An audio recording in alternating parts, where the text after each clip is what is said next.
Flash Innovation dans Champ de Vision avec bien évidemment une invitée, une spécialiste en la personne de Marine Cabacos. Bonjour. Bonjour. Vous êtes ingénieur recherche et développement, protection intégrée des grains au stockage chez Arvalis. C'est ça. Voilà. Exactement. Alors, vous allez nous parler d'une innovation intéressante. C'est un piège à insectes connectés.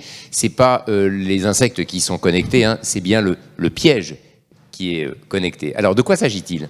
Eh bien, tout à fait. Aujourd'hui, dans le contexte actuel, les consommateurs ne veulent plus d'alimentation comportant des résidus d'insecticides. Oui. Donc, pour répondre à la demande des consommateurs, le maître mot pour les stockeurs, c'est la lutte intégrée, comme au champ.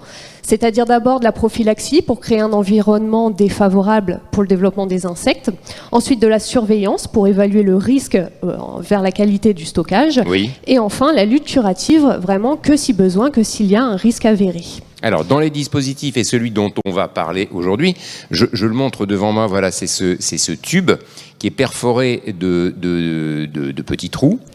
Le principe, expliquez-nous, que va-t-il devenir? Vous avez une mouche qui vous embête. Voilà, exactement, elle était sur Philippe Lefebvre.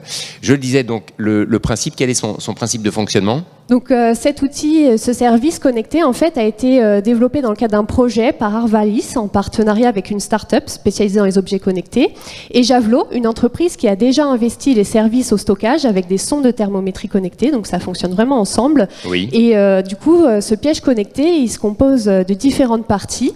Une partie perforée, donc il s'implante dans le grain. Hein. Les insectes se baladent dans le grain. On va le voir en images d'ailleurs. On a quelques images qui permettent d'illustrer un petit peu le propos. Voilà, Tout la à partie fait. grillagée, les insectes vont rentrer dedans, en fait, le cas échéant. Hein. C'est ça. Planté dans les grains. Tout à fait. Le piège est planté dans les grains. Les insectes qui se promènent à proximité tombent à l'intérieur du piège. Et en partie basse de ce piège, on a un réservoir qui va collecter les captures. Oui. Et la particularité de ce piège, c'est la présence d'une caméra juste au-dessus du réservoir pour Voilà. prendre des photos de Donc manière j'ai quotidienne. enlevé le petit bouchon finalement qui est à l'extrémité et à l'intérieur, on pourrait deviner, là, c'est assez difficile à voir, il y a une petite caméra qui permet de voir si dans le réservoir finalement qui est ici, s'il y a des insectes. Des insectes, tout à fait. Et après ça, les photos, elles sont envoyées quotidiennement sur une application en ligne, ce qui fait qu'on s'affranchit d'une contrainte qui jusque-là faisait que la surveillance était un peu le chaînon manquant de la lutte intégrée au stockage, puisque là, l'agriculteur stockeur peut surveiller son stock à distance. D'autres choses à voir, à montrer en image? Oui, je peux vous montrer donc, des vues de l'application. Donc l'agriculteur voit une cartographie hein, avec ses différents pièges. Et les couleurs, en fait, c'est le risque.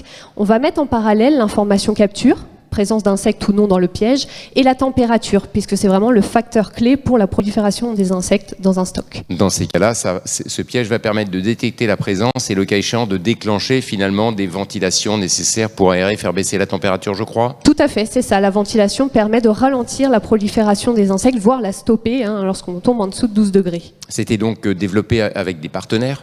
Tout à fait. Donc Canopée et Javelot. Concrètement, si ça intéresse ceux qui découvrent ce piège insecte connecté, comment faire? C'est commercialisé? C'est disponible? Oui, aujourd'hui, il y a déjà une pré-série hein, qui est lancée plutôt à destination des coopératives, mais dès l'année prochaine, j'espère bien qu'il pourra être utilisé en ferme. Bon, bah, je vous donne rendez-vous dans un an pour voir un peu quel est le bilan de cette belle innovation. Ça montre bien que ici, bien sûr, au Cultural, on montre l'innovation au sens large avec des solutions assez astucieuses. Marine, merci beaucoup. Merci.